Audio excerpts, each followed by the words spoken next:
Hello, everybody, and welcome back to another episode of GameStack Podcast right here on We Just Love Games Network.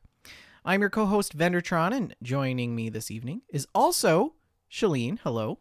Hello, Shalene. Hello. How are you doing? I'm just figuring out now that, Shalene, that we have no intro music on this episode. So Really? you and I I can was hear... able to hear it. It was fabulous. Yeah, you and I can hear Yeah. it, I but can probably edit that in for the audio people and they'll never perhaps, know. And I can cut out this part where we're talking about it.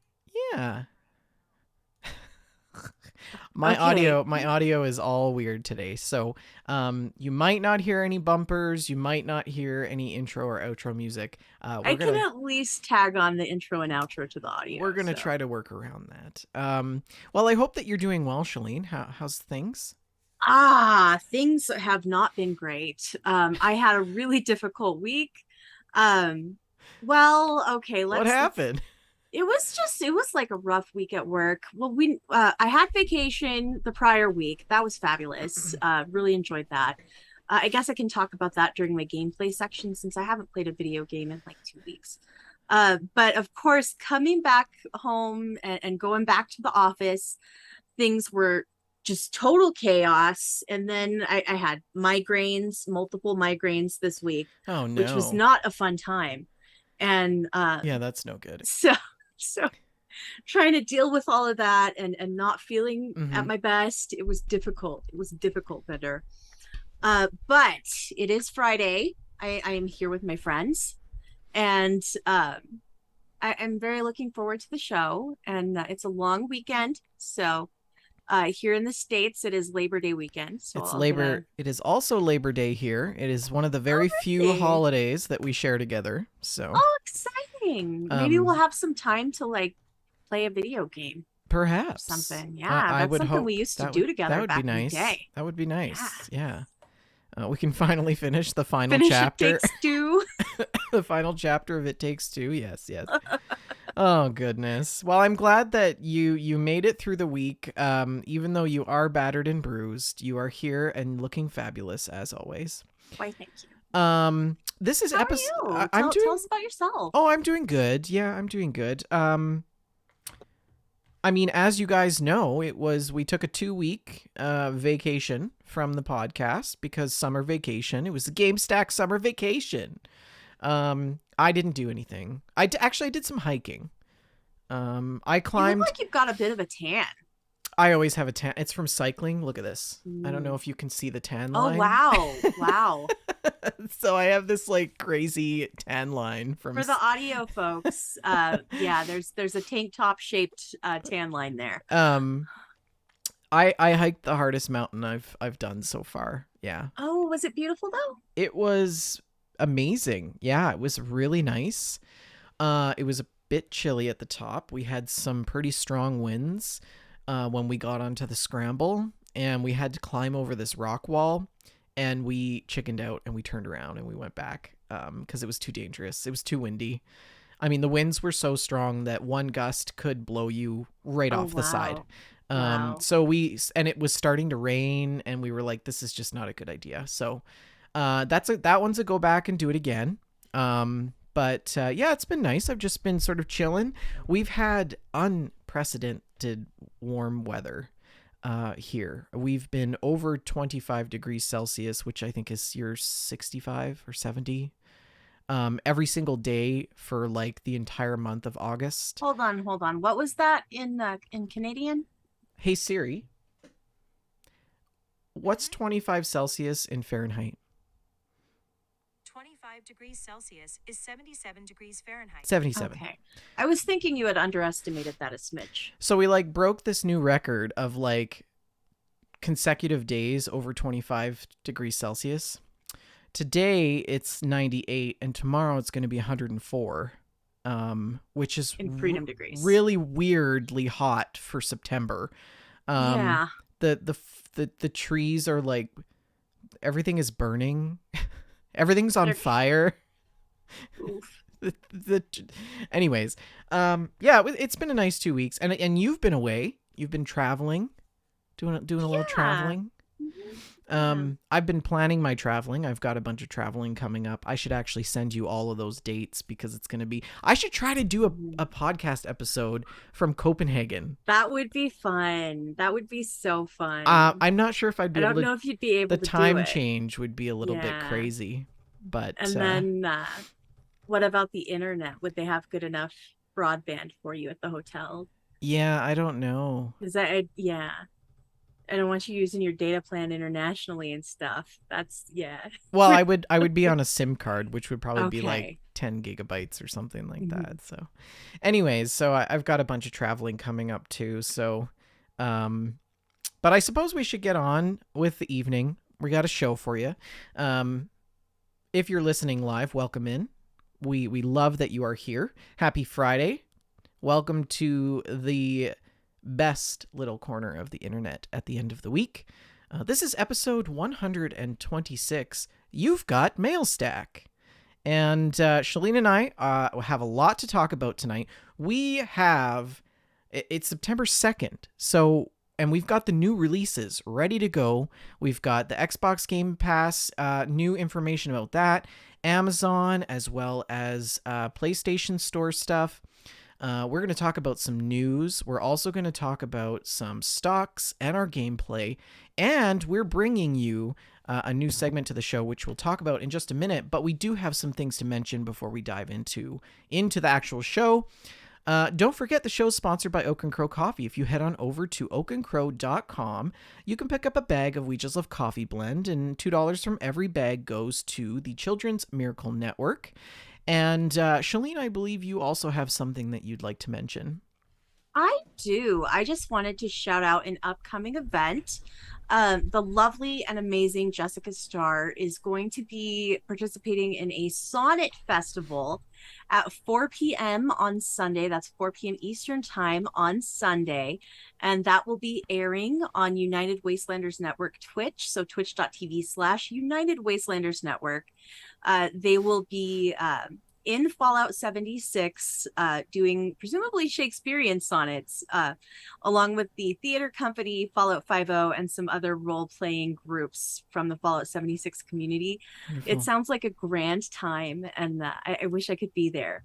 But it sounds really fun. So everybody go support Jess, 4 p.m. Eastern Time on Sunday at twitch.tv/United Wastelanders Network. Excellent. Well, if you are listening live, don't forget to host us, /host, and then We Just Love Games in your own Twitch chat. Or you can like and subscribe to the channel, or tell your friends about the show and get that information out there as well. It helps us spread the word. Speaking of the community, we have some Discord items that we want to discuss, don't we, Shalene? We sure do. First off, we want to welcome new Discordian Blinkin25. Welcome, Blinkin25, to the Discord. If you would like to join our Discord, just like Blinkin25 did, you can click the link on our Twitch page, twitch.tv/We Just Love Games. That link is live whether or not the show is, so you can find that 24 hours a day. Alternately, shoot us a message on social media. We'll get you an invite. And what, Vendertron, might somebody find in our Discord if they joined it? It's chaos. It's chaos in there. I don't even know. There's so much. We have so many channels and like so much going on all at once. It's like I don't know what channel to look at first in the morning anymore. I just love following the community's antics. I usually start off in the lobby and then I go down to MailStack, which is a new channel that we've added, which is supposed to be like ridiculously funny stuff. If you need like a good laugh, that's where you can go. And Food Stack is also one of my favorite channels. I love seeing all of the food that people are cooking. And then I usually always peruse just the stack itself, like all of the video game related channels, just to see what people are playing and what's going on. But we do have a new channel that we've added to the Discord. I'm excited about it. It is the MailStack, the GameStack mailbox. So if you have questions or topics that you want to see discussed on the show or anything that you want us specifically to address on air, post those in the MailStack channel, and we'll chat about them on the show, just the same as if we had received an email, because we don't get those anymore. Yeah. Yeah, this is a substitute for the GameStack email, because we have not been receiving emails for quite some time. So we wanted to make it a lot easier and accessible for people to send us questions or Yeah, have and comments. we've already gotten some really fantastic discussion topics and questions in there. I'm looking forward to tackling a couple of them today. Exactly. All right. Well, without further ado, let's hop into the news.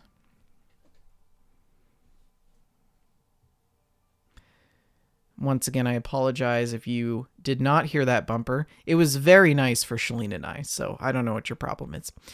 We will make sure that we get those included into the show after the fact. I can edit them into the audio post. Um, Can you let us know in chat if you were able to hear that? That would are be great. are you gonna take us through the new releases, or is that I sure can. my If you job? would like me to. Sure, I go can do ahead. it. Go ahead. Okay, so let me just zoom this in a little bit because it's kind of small. And I'm old.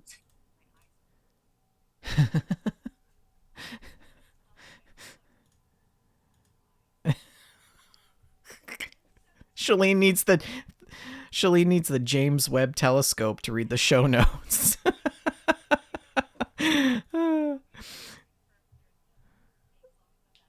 All right.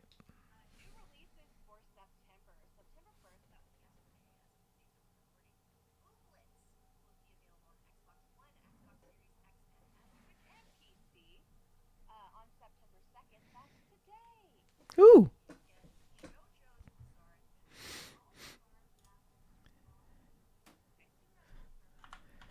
Maybe.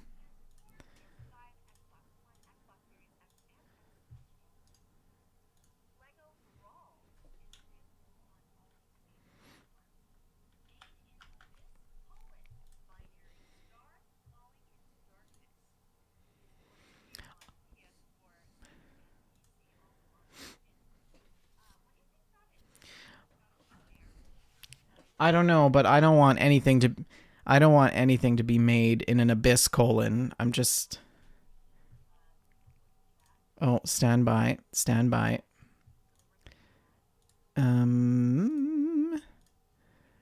Uh, Can probably hear Shalene now. Hopefully, we'll carry on, and please confirm, chat. The Last of Us Part 1 released today on PS5, which is, of course, a remaster of The Last of Us. And it makes me want to play the game again. It looks really good. Still nothing, Thunder. This is a problem. Yeah, we've got you back. Okay. We've got you back. Sorry. Yay! Hello. Gremlins in the studio. We've have to shake out all of the dust gremlins because we haven't been here for 2 weeks. So Yes, thank you so much, everyone in chat, for helping us get that dealt with. On September 6th, we have Biomutant releasing on PS5, Xbox Series X and S. Temtem on PS5, Xbox Series X and S, Switch, and PC. And The Tomorrow Children, Phoenix Edition on PS4 and PS5. excellent. Yes. On September the 8th, we have Jack Move on PC. I wonder what that is. Some of these I just can't imagine what they are.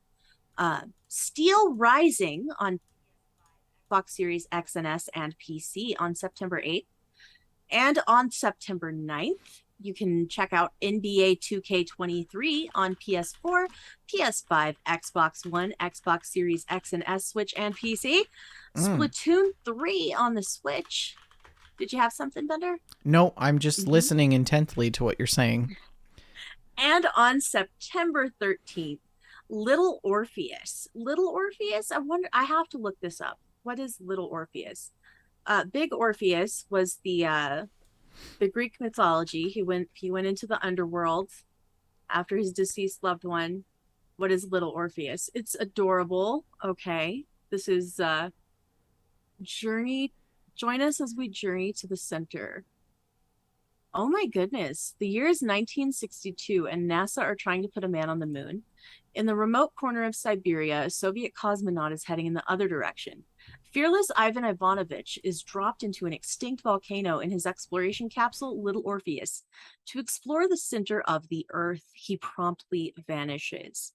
3 years later, he emerges claiming to have saved the world. He has also lost the atomic bomb powering the Little Orpheus.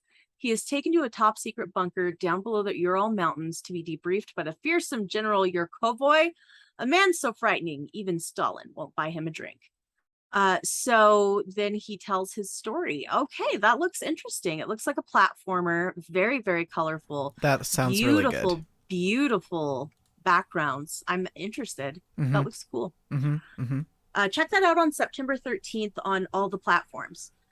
Also on September 13th, you can get Scourgebringer on iOS and Android, XIII on Switch. So I don't know if that's 13, I guess, just 13. You Suck at Parking will be available on September 14th on Xbox One, Xbox Series X and S, and PC. That looks really good. It looks good. I'm probably gonna play that. Tell me more about You Suck at Parking. Basically it's like you have to park, but it's like chaos. It's yeah. I don't know. I can't really describe it. You have to watch the trailer, really. But Okay, I will definitely check that out later on. I feel like I'm gonna hear some wisecracks from Archon about this one because I sort of suck at parking. On September 15th, you can check out Bear and Breakfast on the Switch. Also, Metal: Hellsinger on PS5, Xbox Series X and S, and PC. Metal: is that something that they're doing now? Like Metal colon. That's when you take too much. Colon transplant surgeries? You take too much magnesium. Oh dear. Too many iron supplements. Oh, that's what happens when your toilet is very, very metal. Iron colon. Also on the 15th, check out Outer Wilds on PS5, Xbox Series X and S. Wayward Strand on PS4, PS5, Xbox One, Series X and S, Switch, and PC. On September 17th, you can have Return to Monkey Island on Switch and PC. Hardspace Shipbreaker, Shipbreaker will be available on September the 20th on PS5, Xbox Series X and S.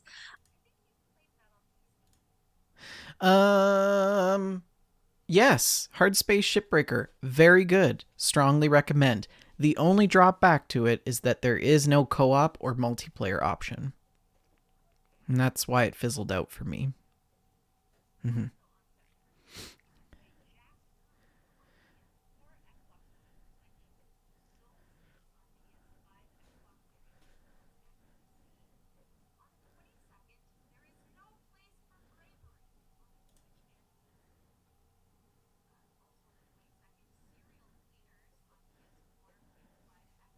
That sounds like totally your type of game. Like, it's just...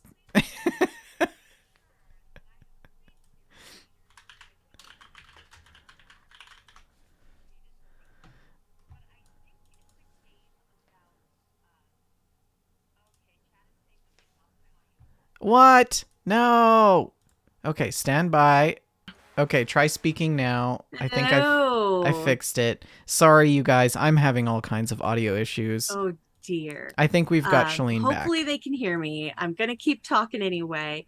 I believe that Serial Cleaners is a game where you clean up after murders. Yes. Okay, try speaking now. I just want to... I fixed it. Okay. I think we got you again. I'm sorry. I'm sorry. Good deal. But yeah, I believe Serial Cleaners is a game where you clean up after murders. So okay. I think I've played it. I don't know if this is a remaster or maybe it was only in beta or something. Yeah. She's being sent. Sully says Shalene's being censored by the anti-gaming establishment. Plainly, that's what's happening. Oh On goodness. September 22nd, you can play Session: Skate Sim on PS4, 5, Xbox One, and PC, and the Diofield Chronicle on everything. Shovel Knight Dig will be out on Switch, PC, and iOS on September 23rd. Is that a Shovel Knight sequel? Shovel Knight was fantastic. It was really good. So I'm just going to do a Google here and find out what this is because I'm interested. Yeah. Shovel Knight spin-off, Shovel Knight Dig, gets a release date on Switch, PC. Dig your way to glory. I'm just checking out a little article on Polygon. This is a Nintendo Switch game. Yeah. Yeah. Reimagines the side-scrolling hack and slash gameplay of the original game, telling a new story in the form of Drill Knight and his dastardly digging crew. Okay, so you're digging this time a little more. Okay, fun. That's cute. I like it. Shovel Knight was so good. You can play the final version of Grounded on September 27th on Xbox One, Xbox Series X and S, and PC, and Hobo Life on PS4, Xbox One, Switch, and PC.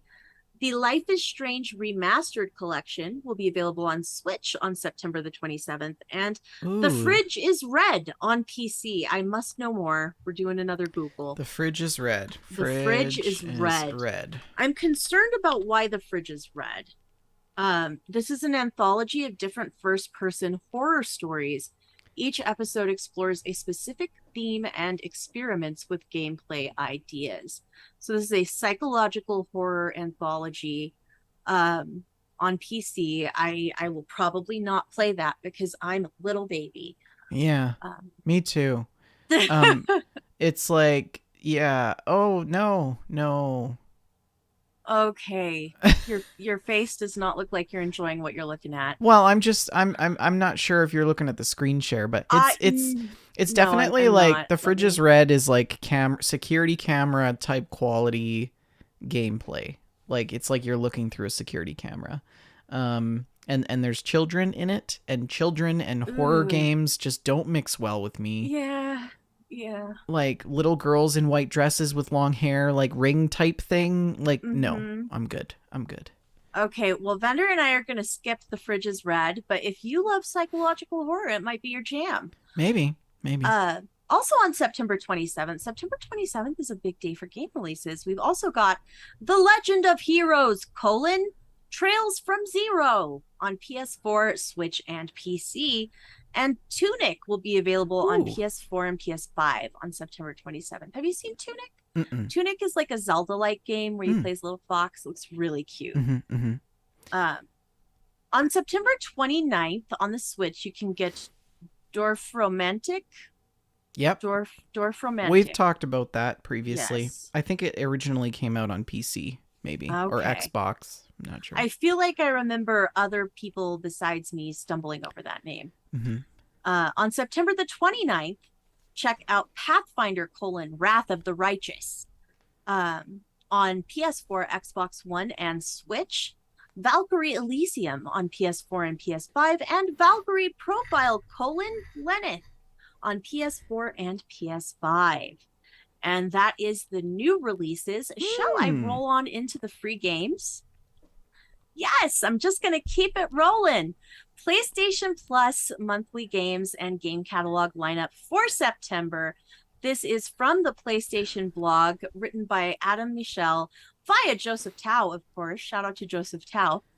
Starting on September the 6th, you can get Need for Speed Heat on PS4, Grand Blue Fantasy Versus on PS4, and Toem on PS5. Those will be available on all tiers of PS Plus. And some new games that are being added to PS Plus Extra and Premium starting on September 20th. Pardon me while this loads in. We're going to have Deathloop and Assassin's Creed Origins. Pardon, what? Nothing. It's just... Watch Dogs 2, Dragon Ball Xenoverse 2, Spiritfarer Farewell Edition. I have heard so many good things about Spiritfarer. A couple of the dames have played that, and they adored it. Excellent. Chicory, A Colorful Tale, Monster Energy Supercross, Alex Kidd in Miracle World, Rabbids Invasion, the interactive TV show, Rayman Legends. Rayman Legends is really good. I've played that. But that is among the games that will be arriving to the higher tiers of PlayStation Plus. I'm not going to go through the entire list. And some new games with gold will be added for September if you are an Xbox gamer. September 1st through 30th, check out God's Will Fall. September 16th through October 15th, you can play Double Kick Heroes for free. And September 1st through 15th, Thrillville. September 16th through 30th, the amazing, iconic, incredible Portal 2. If somehow you have never played Portal 2 and you have an Xbox, please do this. And we've also got some new games on Amazon Prime Gaming for 2022, for September of 2022.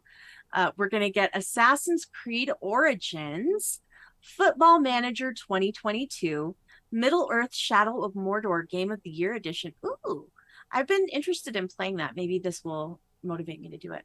The Dig, Defend the Rook, The Revolution, Castle on the Coast, Word of the Law, Death Masks Collector's Edition. So that's nice. The 3 games for September. Excellent. Man, there's a lot. There is a lot to like tackle this month. Like that's a lot of games. That is so many games.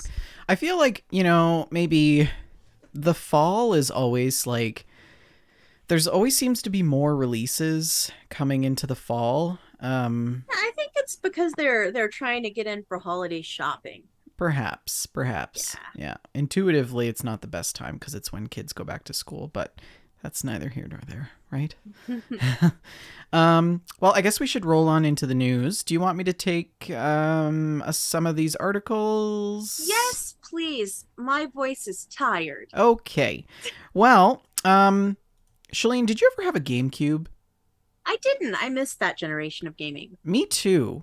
But if you are one of those people that had a GameCube growing up, I can tell you about this next story when it finally loads and I can look at the article. Nintendo is reportedly planning multiple GameCube remasters or remakes that will be ported to the Nintendo Switch. Yeah. So, Liam Robertson is a known insider in the gaming community when it comes to Nintendo, and some sources claim that he has teased GameCube announcements for this month, and this was followed shortly after by Nate Drake, who is another insider who has previously leaked information on an unannounced project, suggesting that F-Zero could be one of the games to be included in that release. And Emily Rogers, who is another reliable insider out of the 3, also chimed in on this rumor and suggested that Nintendo is planning to bring a lot of the GameCube library to the Nintendo Switch. She also goes on to suggest that they might be adding the console to the Nintendo Switch online library, just like they did with the Nintendo 64. And so she speculates that Nintendo is either considering a lot of the GameCube games for remasters and remakes, or they're already currently working on them. And this would include several titles that you're familiar with. But this is sort of the rumor that's going around, and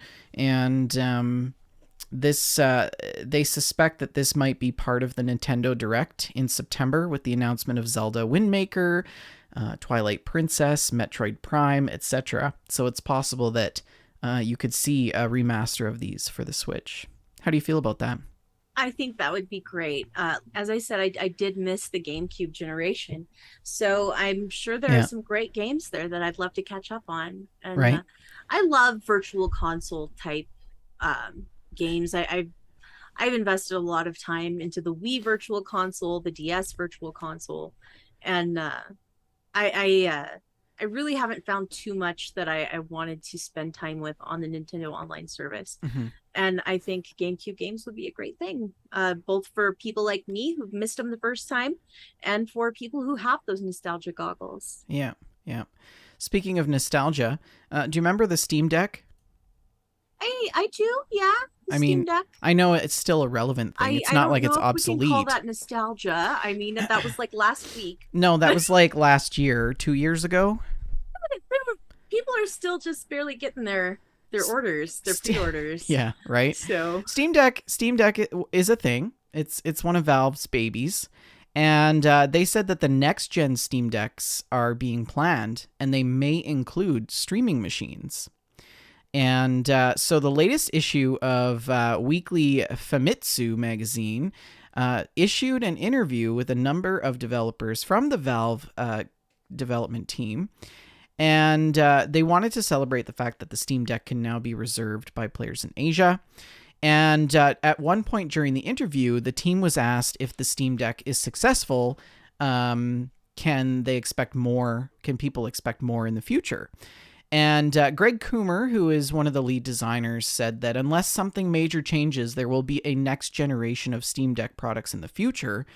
And goes on to say that the theme, size, and shape will change, and it might even become a streaming machine.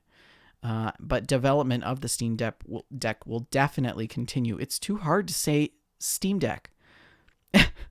Anyways, he also goes on to say that one reason is that it is an extension of our core Steam platform. The Steam Deck is another PC in another form. But the Steam has many other uses besides this handheld device, such as on TV or on desktop, and we will continue to work to satisfy our customers as much as possible. So they talked about that at great lengths, and they went on to also say that they've already made some improvements to the battery life between the time of the initial launch of the Steam Deck to its distribution now. And another example of just some improvements that they made with this hardware is they've made it possible to play refresh rates of 40 hertz and are now working to give users a little bit more control over how long their battery life lasts. And of course, they're always continuing to optimize the operating system, reduce that battery consumption for games that aren't too demanding. And so those are some things that you can expect, better hardware performance in the future as well. And the Steam Deck itself, as you know, represents a new category of Steam handheld gaming PCs, right? And so we would expect in the future that Valve will continue development of this product and to improve and innovate on its design as well. And so they're claiming that, that might include just a streaming machine altogether, which I think is pretty cool. While we're on the subject of hardware, I thought I would just segue into that. But yeah, very cool indeed. Yeah. Speaking of streaming and other things, you have Xbox Game Pass, right, Shalene? I do. I love it. You love it? It's hard not to sound like a shill when I talk about Game Pass because I like it so much. I sound like they're paying me. Yeah. Well, if you don't have Xbox Game Pass, you might want to reconsider. After a leaked reveal, Xbox Game Pass friends and family branding over the weekend, Microsoft has gone official with its new plan and revealed its pricing in Ireland and Colombia.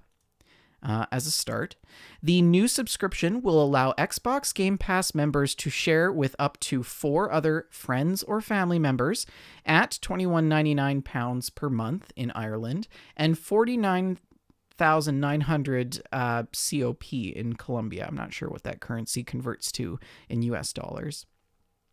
£21.99 would be about 25 US dollars, maybe. Yeah, I think so. Something like that. That would be, I would do this because I buy a Game Pass subscription for my niece and nephew. Right.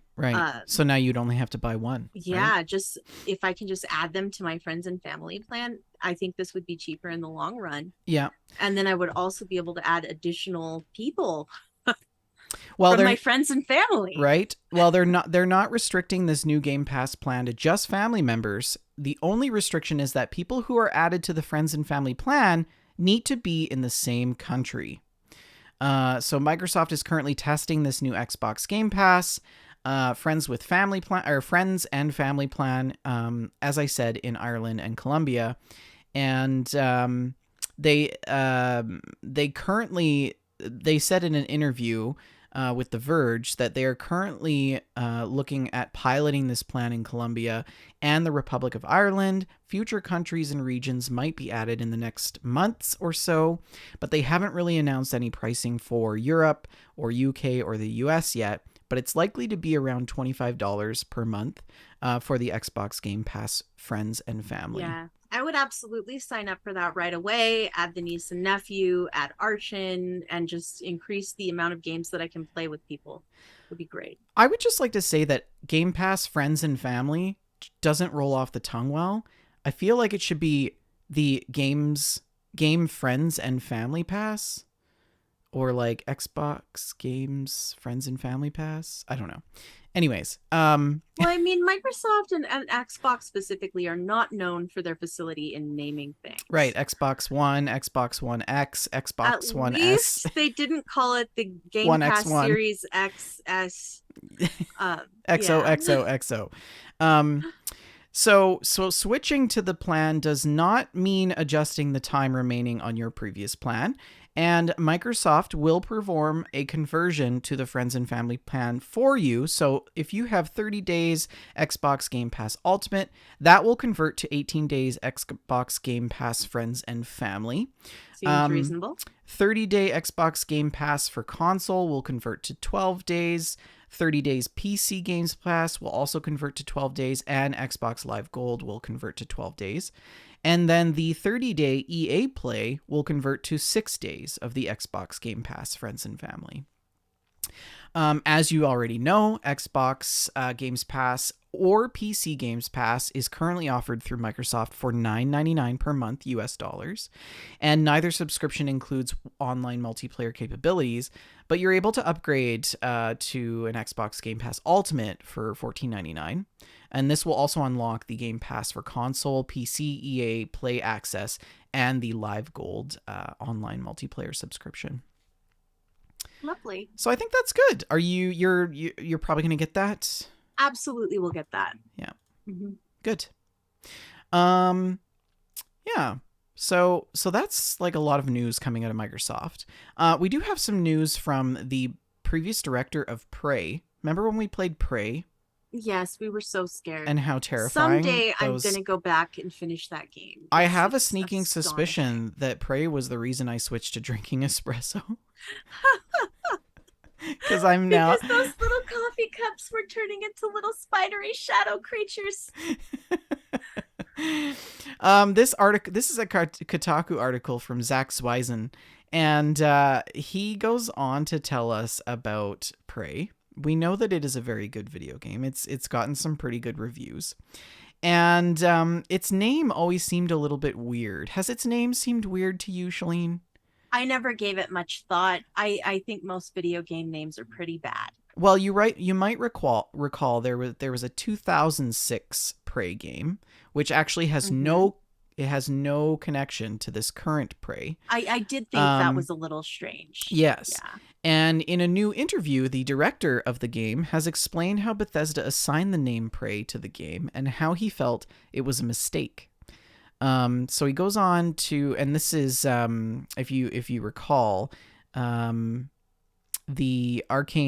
former Arcane director, Raphael Calantonio, was the one who was interviewed for this Kotaku article. And he goes on to talk about how he believes that the name was a bad marketing decision on Bethesda's part, and it may have doomed the game to fail. Colantonio, as you recall, is the former director of Arcane Studios. He was also a writer and director behind the 2017's Best Immersive Sim, Prey, as we are talking about. And this game is really set on a derelict space station. It's filled with aliens. It's a first-person shooter. It's got some puzzles. There's exploration and narrative. And it was seemingly a great game. It had good DLC. And he makes the argument here that the name really was a little bit odd. He didn't want to call the game Prey. And he goes on to say, I had to say that I wanted to anyway in front of journalists. He told AIAS in the podcast. And he said, "I hate to lie. It felt bad to support a message I did not want."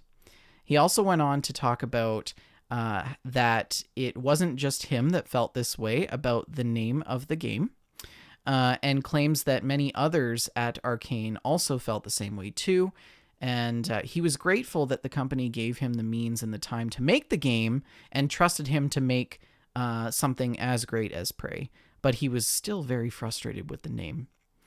And so he said the game itself doesn't really have anything to do with Prey, the name Prey. There is a bit of the artistic creative side that is insulted when you tell an artist, your game, it's going to be called Prey, and you go like, I don't think it should. I think that's a mistake. And then they don't listen.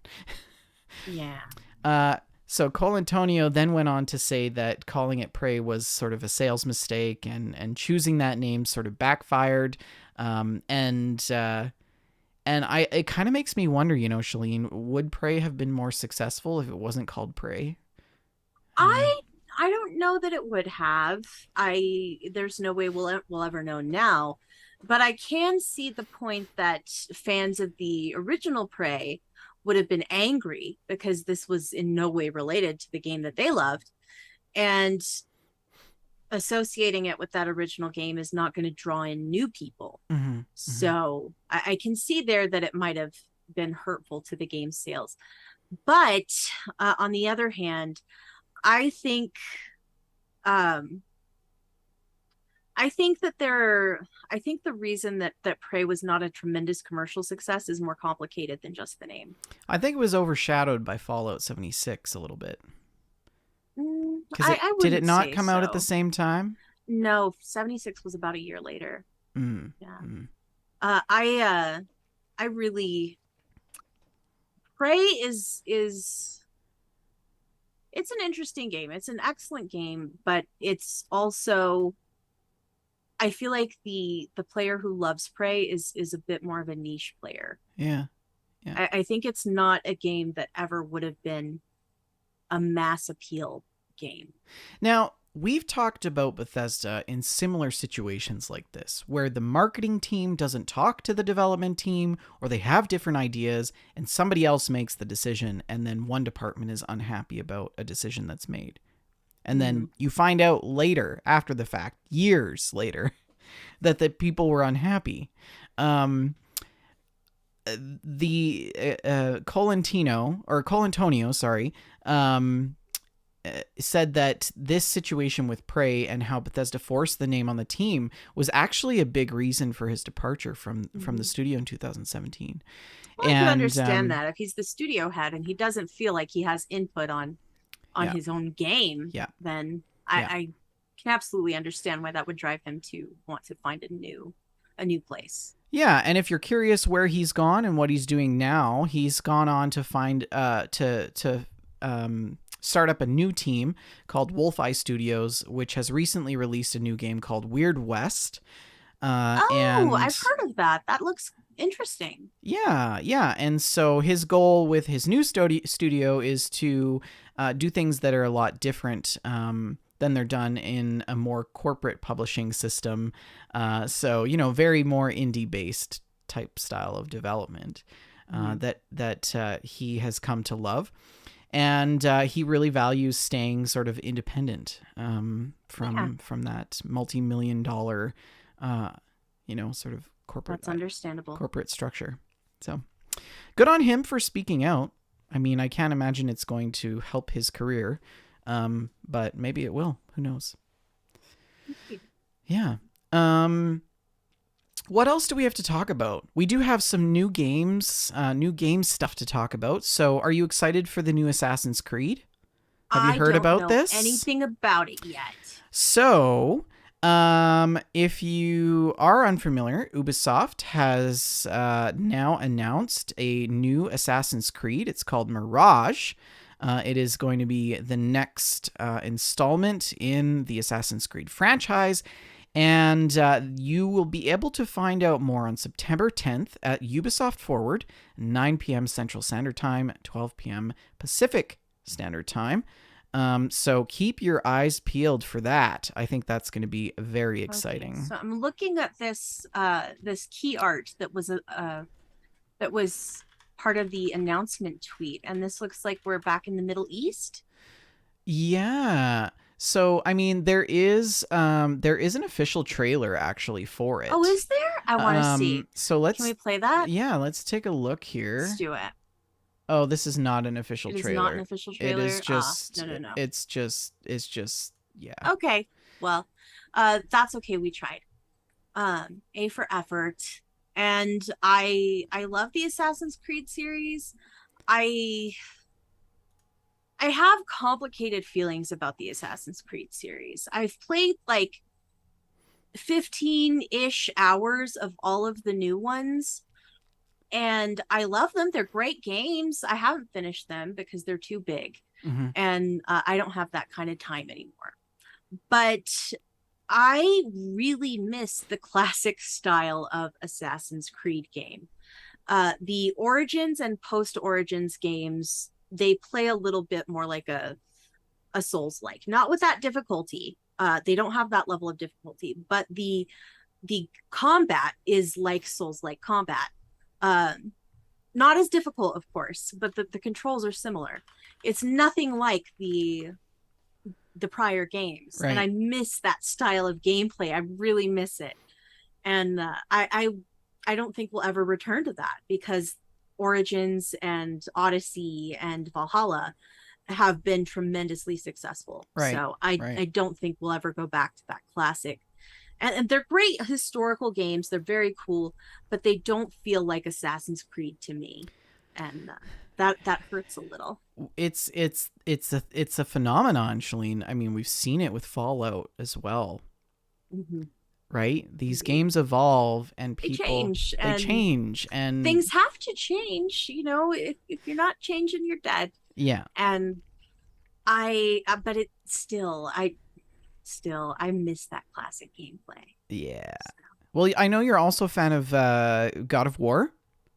Yes, Are you I've played the 2018 one. I thought it was a masterpiece. excited about God of War Ragnarok? I am so excited, Vendor. I don't know if you knew this, but Ragnarok is a lot of the motivation that I had in terms of finding and purchasing a PS5.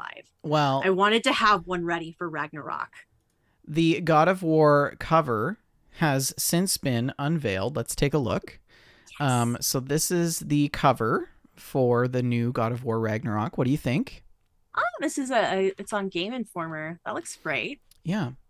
So we got Kratos and Atreus squaring off against some dude with a hammer. Yeah. Yeah, we got a dragon in the background, multiple dragons, looks like. Castle I'm a on a fan. hill, meteorites showering down. I just Some weird person in the water that's also on fire. I cannot wait to get my hands on this game. Like, goodbye world. I just want to disappear into that game. It's so good, so good. I'm so excited. Well, this article is as I said, a Game Informer article. Jason Guisao, and he talks about how Ragnarok is going to conclude the Norse era of the series, which is a saga that you've seen Kratos atone for his troubling past.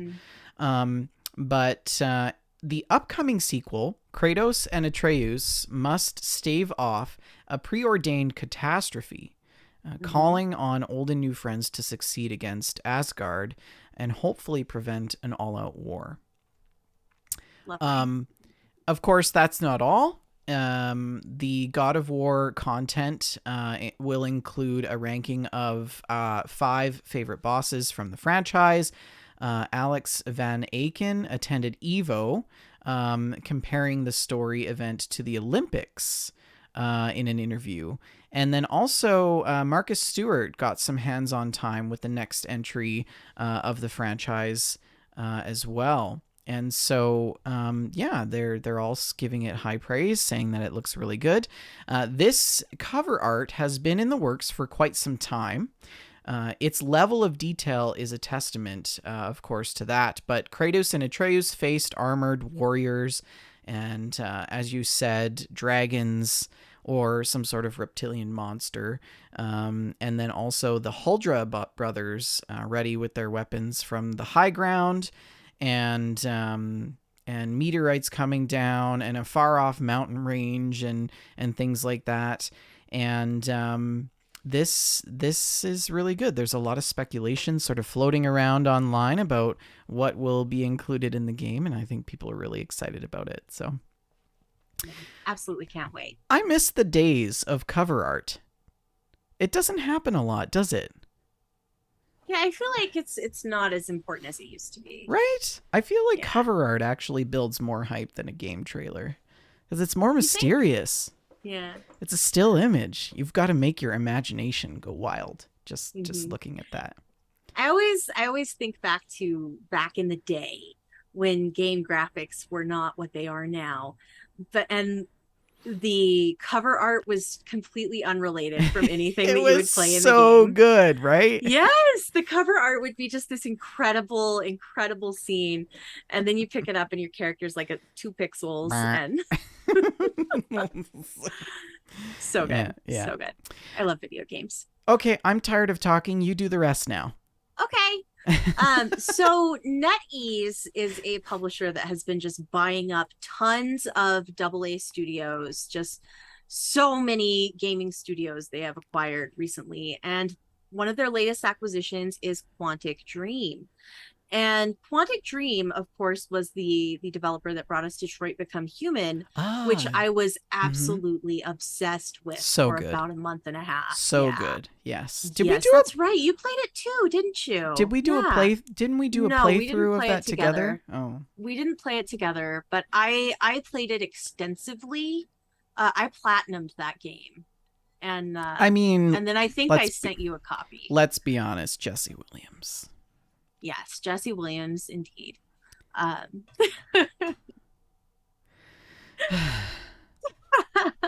Just the dreamy look on your face right now. But yes, they have acquired Quantic Dream. NetEase is a Chinese publisher. They've acquired French developer Quantic Dream for an undisclosed sum. And the studio will continue to operate independently and will continue to be led by David Cage and Guillaume de, I can't pronounce that name, Fondomier? Fondomier? I've got nothing. I mean, I would NetEase help you, but I'm just gonna let you sink on that one. That's fine. That's okay. I mean, I help you when it's Spanish, but whatever. Fondomier. Fondomier. Okay. Okay. So yeah, they're under the ownership of NetEase completely. And we'll see what happens there. They are currently working on Star Wars Eclipse, which I'm pretty excited about. Quantic Dream has had some controversies associated with it. They've been exposed for an allegedly toxic workplace culture, and I believe there was also some sexual harassment allegations as well.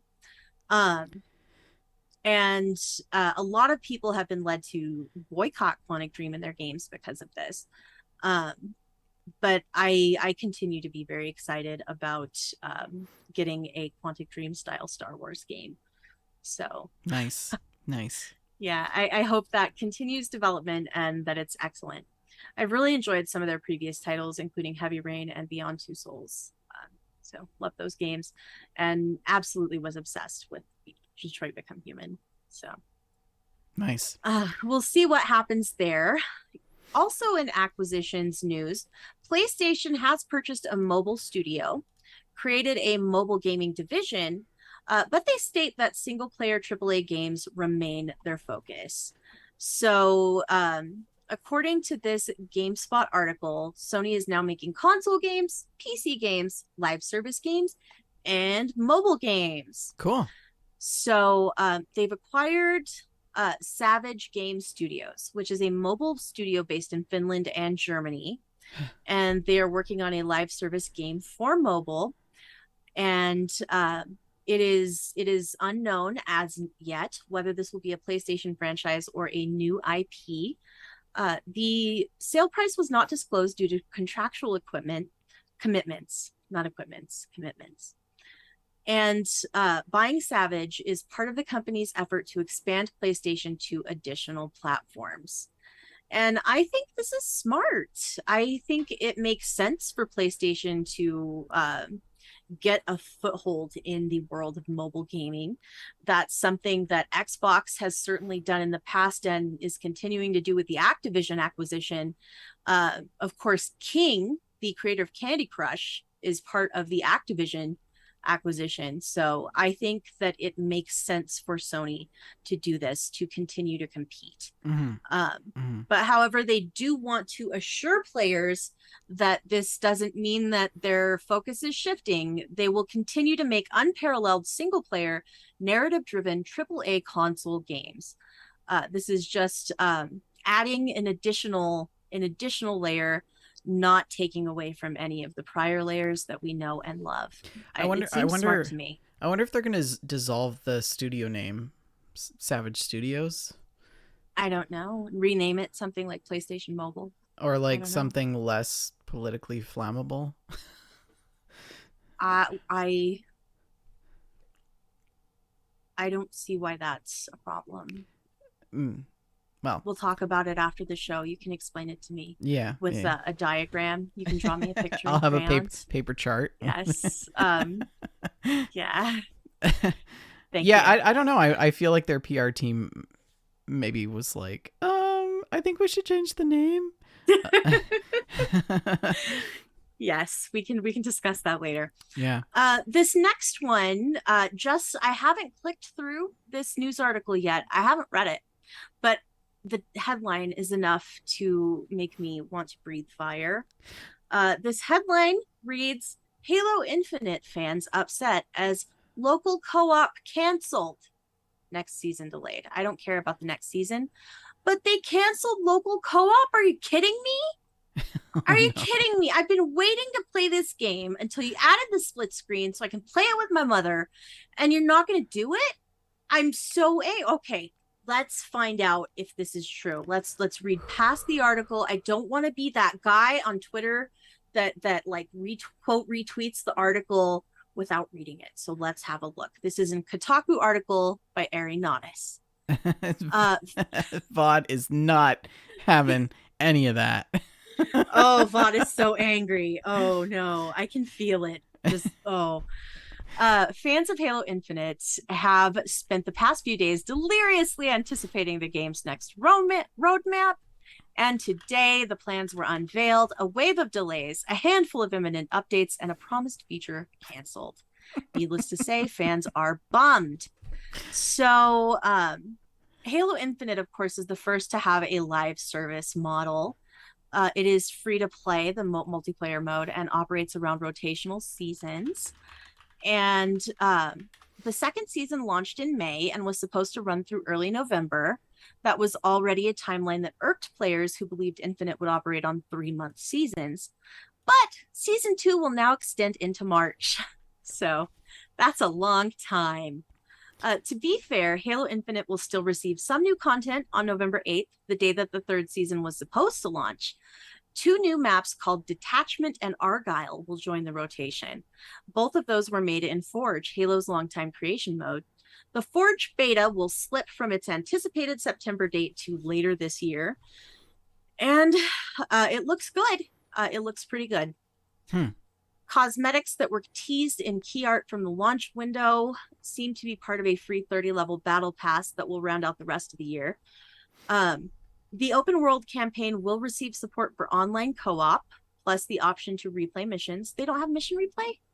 Why don't they have mission replay? What are you doing? What are you doing, 343?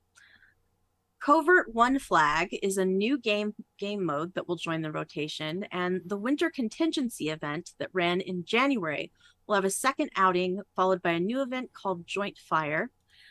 There's a beta for a revamp of the XP program, which is intended to dole out XP per match instead of the controversial challenge system that underscored progress on the Battle Pass. And quality of life improvements, which is a vague line for updates. You know, that's something that we see a lot. Yeah. And let's see. I'm not seeing anything here. Okay. First, let's rip off the band-aid. Halo Infinite's support for local co-op is canceled outright. Who made that decision? Like, do they just not, like, is it something that they have to support? How dare they? I mean, How I don't know. dare they? I don't play Halo, but I'm mad for you. I mean, Halo 5 was difficult because it didn't have couch co-op. I had to set up two Xboxes to play that online with my mother, which was a pain in the butt. But they don't even have any kind of campaign co-op for Infinite yet, and I guess I'm gonna have to do that again. I don't. I'm so annoyed. I am so annoyed at this. Just, ugh. And they promised that we were gonna get the couch co-op, and now we're not gonna get the couch co-op. And okay, I need the sitar music. Remember we used to have the sitar for the scary games? I'll put it on the bumper list. Okay, breathe in and out. Okay. I'm so frustrated. I'm so frustrated. In 2017, Bonnie Ross, who is the head of 343 Industries, she stated that any first-person shooters released by the studio would have local co-op. And today, creative director Joe Staten said the studio permanently shelved that feature for Halo Infinite in order to allocate resources towards delivering on the game's live service commitments. I despise live service. I'm so mad at it, just that in general. I feel like live games as service has harmed the industry. This is the final straw for me. I'm so angry. Get off my lawn. It's gonna be. It's gonna. I mean, yeah, we've been complaining about games for service for like 5 years now. We've always been talking about how it's coming. It's gonna be more mainstream. This hurts me. It's It hurts painful. me. I know. Joseph Tao had some commentary on this one. He says they legitimately deserve to be sued for false advertisement for this. So, yeah, class action lawsuit win. Well, I mean, because like, how many people have bought the game already? Mm-hmm. Yeah. Well, anyways, that's the news. I'm done talking about it. That's the news. We got to talk about stocks. Okay, so stocks took a bit of a tumble this week. As you guys know, we have not reported on GameStack for 2 weeks now. So these numbers are a comparison to what we posted on our last show 2 weeks ago, or over 2 weeks ago, I should say. But everything is in the red. Everything has totally tanked. Sony is down $9.57, closing at $77.23. Microsoft down to $256.06. That is a price share difference of $35.85. Nintendo down $3.64, closing at $50.30. Take-Two down $4.56 at $118.63. Activision also down $3.26 at $77.53. Ubisoft down $1.13, closing at $44.92, and EA down $6.04, closing at $125.33. The only stock that we talk about on the show that actually came out on top in the last 3 weeks has been Tencent, and their share price closed at $41.42, up $2.92. And I prepared a little bit of a graph here comparing all of the different stocks that we talk about on the show. And you can very clearly see everything has just totally tanked. Everything's in the tank except for Tencent, which has had almost a 10% price difference in the last 30 days. And so why is Tencent stock growth so high? What could that be attributed to? Well, this is likely due to their acquisition of From Software's stock, as you recall. Mm-hmm. So Tencent and Sony have bought the bulk of From Software's stock in a recent acquisition of that studio.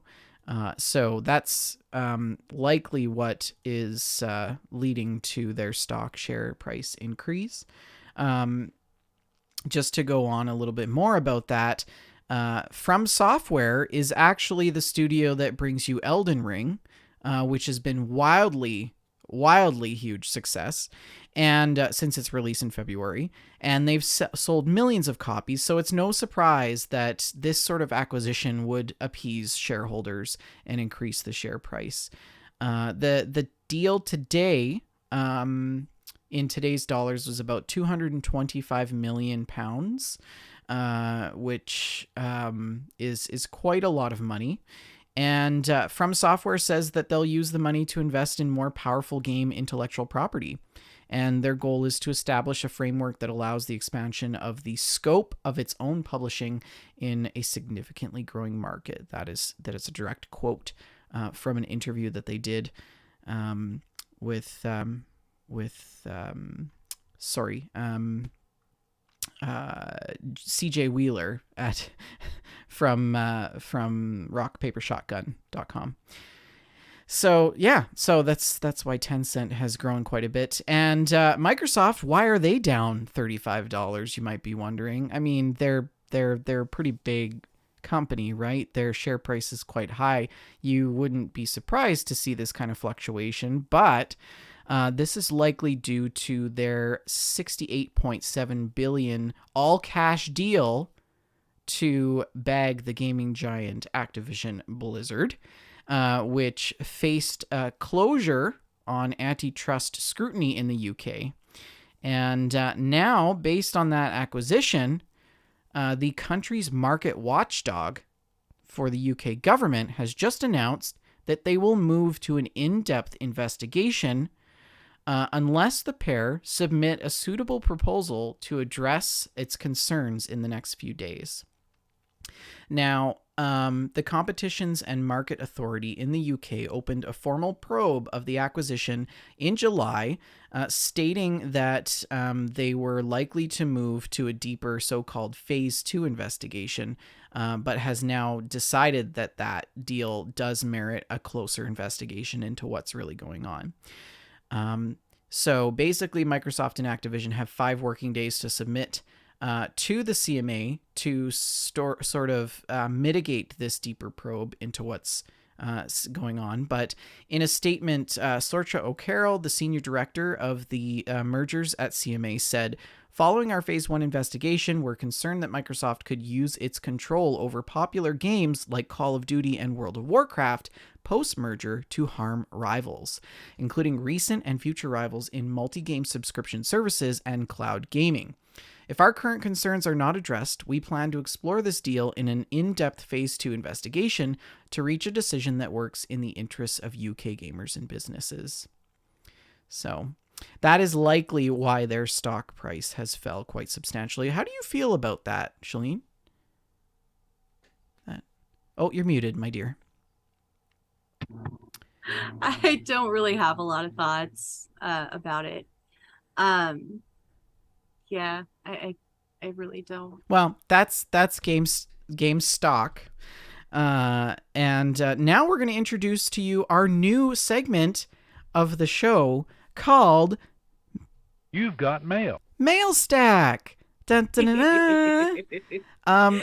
Send me that bumper so that I can put it in. Yeah. Thank you. So take it away, Shalene. Yes, I thought we'd just start out at the top and work our way through them. Our first mail stack comes from RTZ13, representing the audio folk. And Zed says, "Hello, is this thing on? Let's try it out. My question will be about video game music / soundtracks. Do you listen to any outside of playing, and what are your favorites? I love to put some atmosphere into my work or when I'm reading a book. Cheerio." So give me your answer, Vendor. What are your favorite video game soundtracks? Do you listen to them when you're not playing games? Do you? There's a few that I listen to while I'm working. One is Fallout. Mm-hmm. Basically anything Fallout. I do love Einon Zur's original Fallout soundtrack from Fallout 4. I am a big fan of the Skyrim original soundtrack. Working to that is really nice. Also, Journey. I really like Journey's Oh soundtrack. yeah, Very that's a good good. one. What else?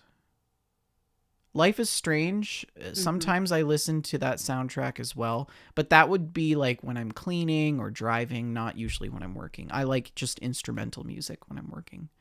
Yeah. What about you? When I am at work, one of the most common ones that I will put on is the Life is Strange soundtrack. Um, for me, that is just about perfect to put me in the right mindset of calmness to Right? to tackle my work. Yeah. And that's something that I really enjoy. I will listen to the Fallout radio soundtrack at work pretty frequently. Yeah. Yeah. Um, and I do also really enjoy Einenzer's original soundtrack for that. I listen to that pretty regularly as well. The Far Harbor soundtrack, I think, is absolutely brilliant. So And I good. also I also love Einenzer's soundtrack for Dragon Age Origins. That's just such a beautiful soundtrack. I listen to that a lot. I listen to now and again the Halo soundtrack, um, the the Red Dead Redemption soundtrack. I love that Yeah. soundtrack. I listen to that a lot. Yeah. Sometimes I'll just play that in the car when I'm driving. um, I really like instrumental music if I write when I'm writing. So I will definitely pop out with stuff like that. The Destiny soundtrack is really good for that. Let's see. I feel like there are others. The soundtrack from The Witcher 3, pretty good. Like that one. Um, yeah, even now and again, the Gears soundtrack, the Gears of War soundtracks are pretty good. But yeah, I definitely enjoy video game soundtracks. The one I listen to most frequently is definitely Life is Strange. Joshy pipes up in the chat and says Cyberpunk has the best soundtrack in his opinion. Mhm. Mass Ooh, Vod Effect. brings up Mass Effect. Yeah. Mass Effect also very good. I Yeah. also have those installed on my iTunes. Listen to that a lot. Yeah. Yeah. Yeah. So that's brilliant. Brilliant, brilliant. There was a game that I played recently that I thought, hey, the soundtrack to this is really good. I listen to the Undertale soundtrack sometimes when I'm Uh, working. Yeah, that's good too. One. Yeah. Yeah. So, oh, you know what else? Axiom Verge. That is such a good soundtrack. I love the Axiom Verge soundtrack. It's so good. I listen to that all the time. I just brought up Steam to see what other soundtracks I might listen to. Yeah, Honestly, I this don't. is so interesting to talk about. I Horizon I Zero love Dawn video is game. good, has a good soundtrack, and yeah, it's hard to. Assassin's Creed. I have listened to several of the Assassin's Creed soundtracks. Dragon Age Inquisition, that soundtrack went hard. That soundtrack has no right to be as good as it is. Hmm. Um, yeah, there are quite a few. So Any other envelopes in that mailbox on the yeah, let's stack? let's I go should through say. at least one more. We have a few in here, and we will tackle at least one more. Max Ash Deasy. Oh, this is commentary on the previous question. Ash Deasy says that Mass Effect Galaxy map music whenever he needs to concentrate. That actually sounds really good. That would be great. Ash Deasy also has a question. How many sim games has Bendertron played? What is his favorite? And how many more are left to be Oh played? gosh. Well, I gotta look on my Steam list and count here. So we've got American Truck Sim. We've got Euro Truck Sim, The Bus Sim 18, Farm Sim 17, 19, 22. So that's 7. Fern Bus Simulator, that's 8. Gas Station Simulator, that's 9. And there's a couple other ones that sort of they count lawn mowing simulator. That's 10. Jeez, I never realized how many sim games I have. There's a few others that sort of count as a sim game, but they're not entirely like Hunter Call of the Wild. I would consider that like a hunting simulator. I think so. I would consider that a sim. Yeah. What is my favorite? Oh, and Microsoft Flight Sim. Mm-hmm. Yeah. I would say probably it's a toss-up. ATS and ETS are really good. Like, these are sim games that are actually done well. And there's a lot of really good community involvement in building mods around it, Canada Pro mods and things like that. Microsoft Flight Sim, though, I think has to take the cake on that. Yeah, that would be my selection. Splendid. Well, I think that's good for this week. I went ahead and put a little check mark react by the ones that we've done. Excellent. We'll open that mail stack again next week. We also have some other things to talk about from the community, and that is what people are playing. So this first image, let me just Kittens! double check if that came up. It did, kittens. This image comes from Ash Deasy, and he says, I found the real life Stray crew. And so for our audio listeners, it's 3 cats, and they're all sitting together facing each other just on the sidewalk, and they're stray cats. Actually, they look like stray kittens. Yes, they do. They're so cute, little guys. We had stray kittens abandoned at my office this week. We got there and there were just there was just 4 little tiny black kittens, and they were so cute. And 2 of them were adopted, and the other 2, I don't know if they ran off or if somebody picked them up as well. But I was so upset that somebody just left those babies. Mm-hmm, mm-hmm. This next one comes from Vexinator, and they said, who would do this to a children's park? That stego was not anywhere near that color when I started. And explain what's going on here, Shalene. So this is a little playground area that has been just tremendously graffitied. And this appears to be Power Wash Simulator, which I have installed and I really need to play. Yeah. I feel like I would like transform into a full dad with white socks and sneakers upon playing Power Wash Simulator. But yeah. Oh, he's put an angry face. He's power washed an angry face into the into the ground here. It's brilliant. The atrocity. Little angry eyebrows. Yeah. This one is from me. And that's some aggressive messaging, Bender. This is a McDonald's ad in American Truck Simulator in the new Montana DLC. Yeah, and so for our audio listeners, it's a billboard of a cheeseburger. And in the bottom right, there's the little golden arches, and it says, "You can't run from us forever." And I was like, wow. That's...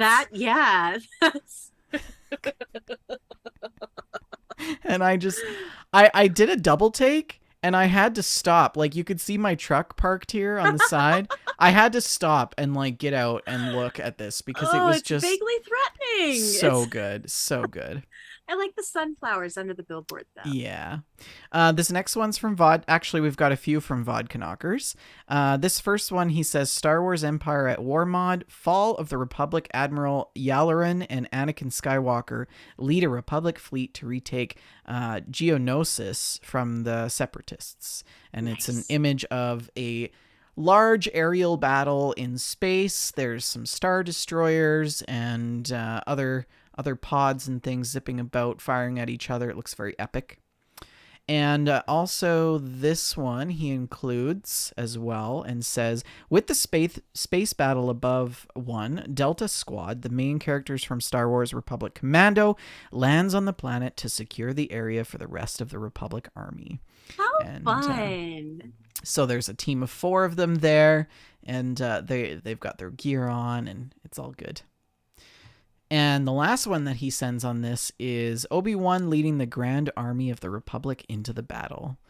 And this is images of the ground and they're taking off and they're fighting these other machines that are they're walking towards them. Yeah.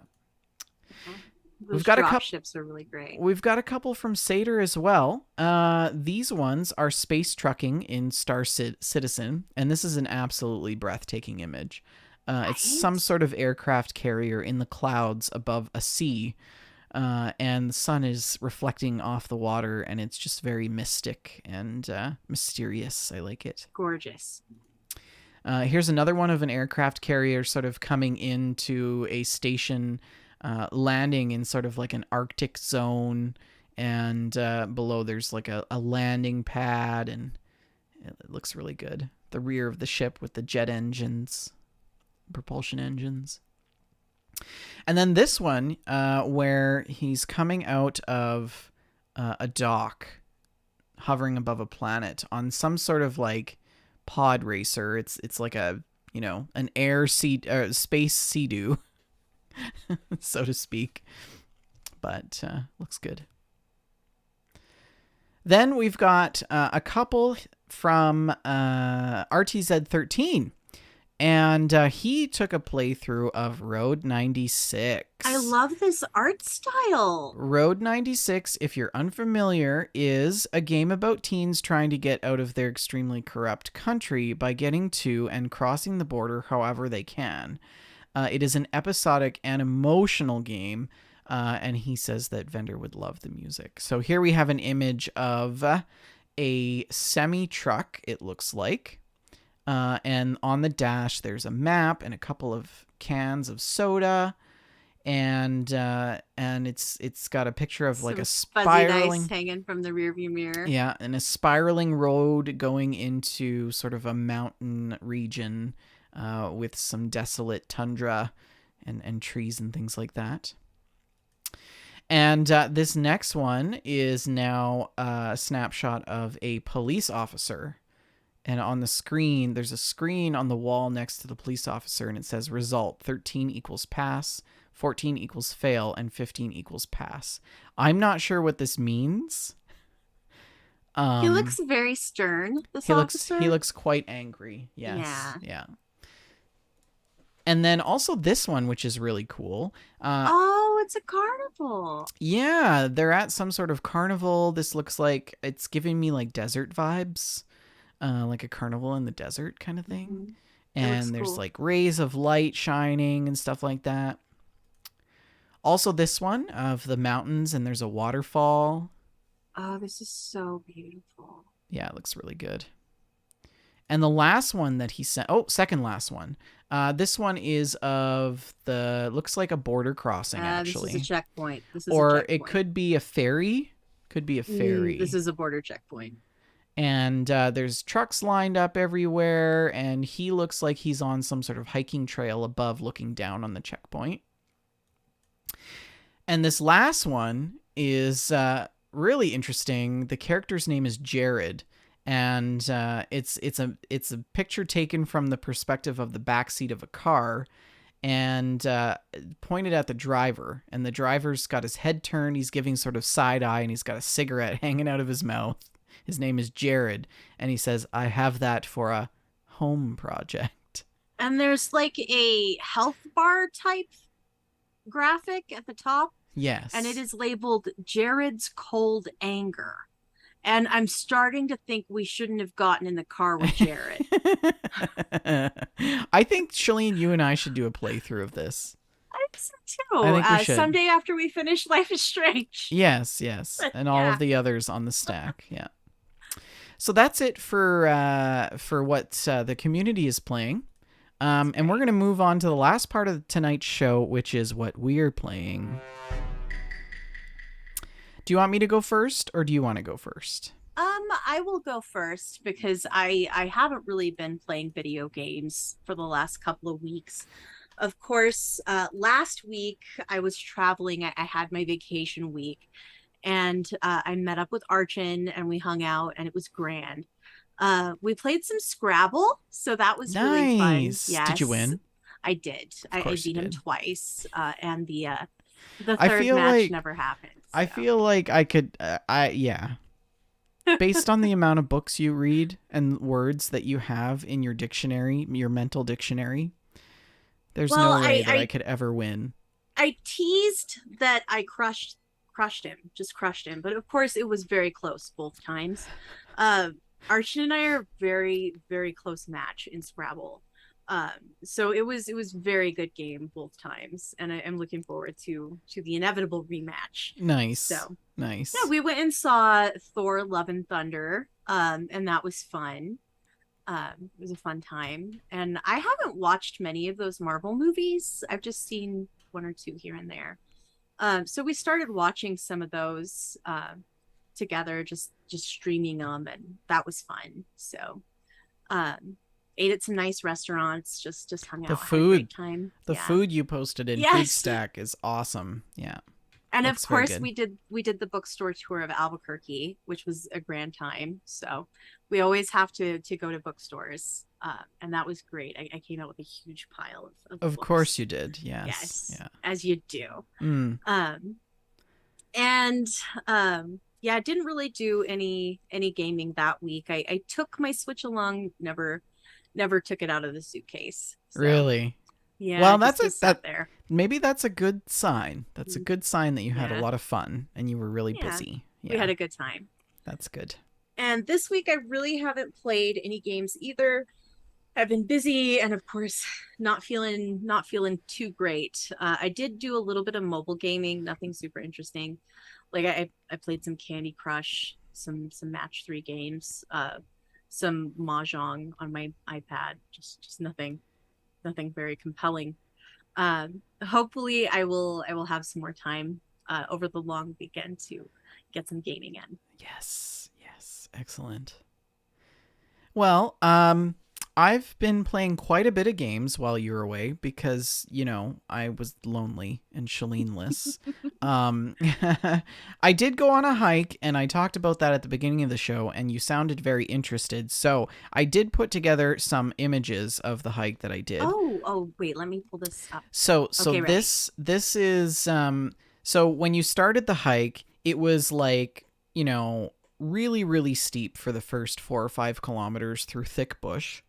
Then once you got sort of up to the ridge line, this is what the trail looked like, and you can kind of see the ridge line, how it's like sloped on both sides. We're literally on the top of a mountain, just skirting across it. That was a really nice part of the trail because it was mostly flat, and that's what it kind of looked like. And then now we started to get more towards the peak part, or at least the false peak. This is so beautiful. And it was really pretty. Yeah, it was very nice. Here's just a shot of me, Aw, you're the looking top so there, happy. totally in my element, right? My house is somewhere over here, probably, um, way off in the distance. But this right here, this was like a 600-foot drop. Like, Oh, yikes. it was like yeah. one trip and you're gone over So the you side. don't want to slip No, there. you want to be very careful. Yeah. And this was the view from the false peak. Oh, So Bender, this is gorgeous. we get around to this point, right? And then we realize that the actual peak is here. It's way up there. Yeah. And I don't know if you can see it, but like this is the scramble trail. Yes. This right here is that rock wall that I told you we had to climb over. Yes. And that's where we chickened out and we came back. Because it was too windy and it was wet and it was scary. I still think you made it far enough to say you made it to the top of that mountain. Here's my hiking buddy making her way up that scramble. And I was behind her and I stopped here and I took a picture of the opposite side. So So is this using your new camera that you purchased? No, this is just using my phone. Okay. My other camera, I didn't want to take it because I was worried that Yeah. it was going to rain today. You can see the clouds were kind of threatening. So, so this mountain here on the left, we did that one last month. That's the, Absolutely or no, gorgeous. that's not it. That's not it. This is just having some tea. And then this is coming back down. You can see how steep it is. Like, it's Yes. just crazy, right? So anyways, I did some hiking. It was really nice. And I've been sort of exploring the world in VR. I'm going to Copenhagen next month. So I wanted to see where my hotel was. I wanted to see what was in the area where I would get some shopping done. And I realized what a great way to plan your trip out. Get the Wander app on, if you've got an Oculus Quest or an Oculus Quest 2, get the Wander app. And if you're going on vacation, go check out your hotel because you can literally stand almost anywhere in the world. They've had people, well, what they do is they use Google Maps, right? So, and like Google Maps has almost entirely mapped the entire world, like, right? So, it's been pretty cool. I've also been playing some American Truck Simulator. I've finally finished the Montana DLC event, which consisted of 12 hauls that you had to do from or to any city in Montana. Needless to say, I have a very good impression of what Montana is like now. I also got back into Pro Mods Canada. Pro Mods Canada is a community-driven DLC map that has part of the lower part of British Columbia sort of mapped out, so you can do some routes to Vancouver and Salmon Arm and Kamloops and things like that. It's pretty nice driving through the mountains. It certainly is a lot more difficult when you've got, 77,000 pounds or something hauling behind you. But I've been trying to try out some older modded trucks from like the 70s and 80s just to sort of see what those are like. And then I've also been playing Deep Rock Galactic with Jess and Hobbit, which has been a lot of fun. I just have to call out how entertaining I found that typo. You had listed Deep Rock Galactic, which I think would be probably a better game. Depp Rock. Featuring Johnny Depp in all of the roles. Yeah, in some sort of like rock concert in space or something. Yeah, so Deep Rock Galactic, I would say now, is very well balanced. When you start out, you do a lot of missions, and then it kind of gets a little bit sort of stagnant. But then you start to level up a little bit more, and the caves become more complex. The battles that you fight against aliens and machines become way more intense, and you've really got to work together with your team. So if you don't remember, I was talking about the different roles. So there's 4 different roles that you can play. You can play a driller, a gunner, an engineer, or a scout. And the driller is, obviously drills through the asteroid or the caves where you're on mining. The gunner is obviously fire support. Engineer builds platforms for you and zip lines. And then the scout lights the way, basically. And so my primary role on the team is a scout because FPS games are not really my forte. But there still is actually quite a bit of FPS with the scout character that I've been playing, and I've still been enjoying it. It's really good. Yesterday was free beer day. So as if you recall, I talked about how awesome the lobby is and how there's a robot bartender named Lloyd. So Lloyd was giving out free beers. So naturally we tipped him extra because, like you do. Yes. And it's so funny because you can go and see your stats, of like how many beers you've drank and like how much money you've given to Lloyd. And like, I've just given thousands of credits to Lloyd.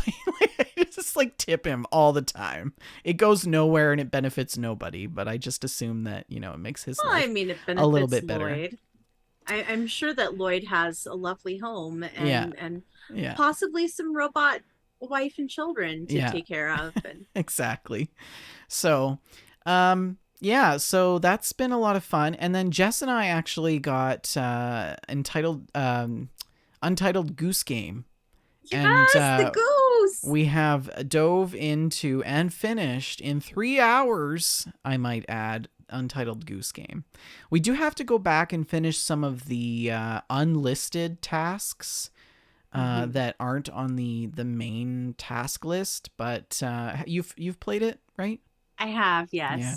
So I just love how like trolly these geese are. Oh, it's brilliant. And when you play with somebody, it's even more fun because you've got to help each other kind of try to do things. I haven't done the co-op yet, so. The co-op is so much fun. And so it's like, I was like, okay, I got his keys. Grab a carrot. I'm going to distract him with his keys. Run, run. It's just so silly.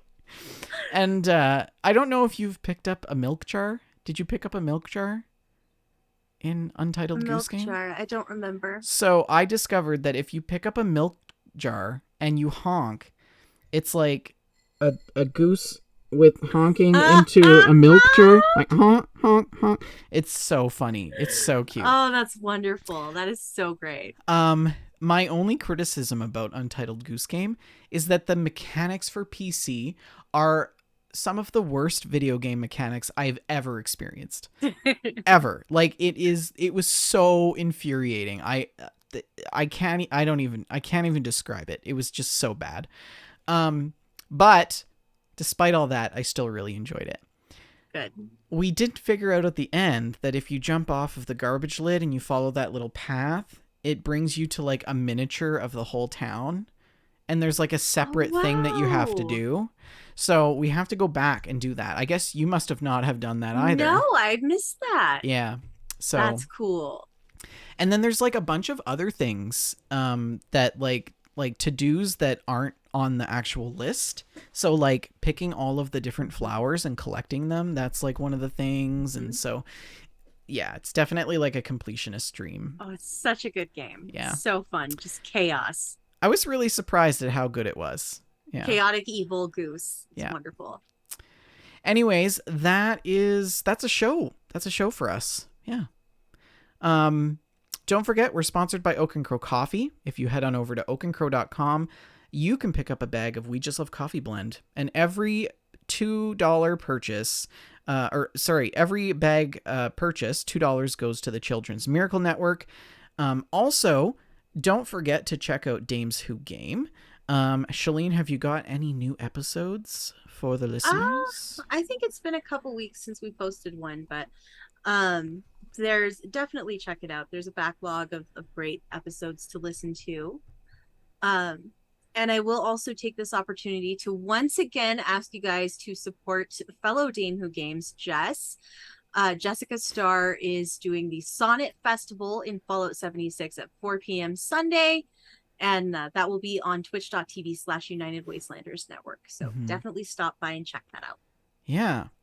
And don't forget, if you want to write into the show, You've got mail. you can send us mail in our new Discord channel, MailStack. We do have a couple of other emails or messages from people in the Discord, and we know that we haven't got to your message this episode, but you can guarantee that you will hear what we have to say about that on the next episode of GameStack. And so if you're interested in asking us questions or talking about something that we've talked about on the show, you can post in MailStack, or you can go the old route and send us an email at info@wejustlovegames.com. We are also on Twitter at We Just Love Games, Shalene at Shalene L, myself at Vendertron N. We're also on Facebook, facebook.com/We Just Love Games, facebook.com/groups/We Just Love Games. We're on Discord, so join us there if you can. And we record the show live every Friday, 6:30 p.m. Mountain Standard Time, 8:30 Eastern Standard Time, right here on twitch.tv/We Just Love Games. Don't forget, you can also find our show on YouTube, iTunes, Stitcher, iHeartRadio, Spotify, Apple Podcasts, Google Podcasts, and any other related podcast platform you can think of. Please like, subscribe, and review the show, and we will shout you out. Thank you all for listening. Shalene, have you got a last word? Have a nice week, everybody. Good night, all.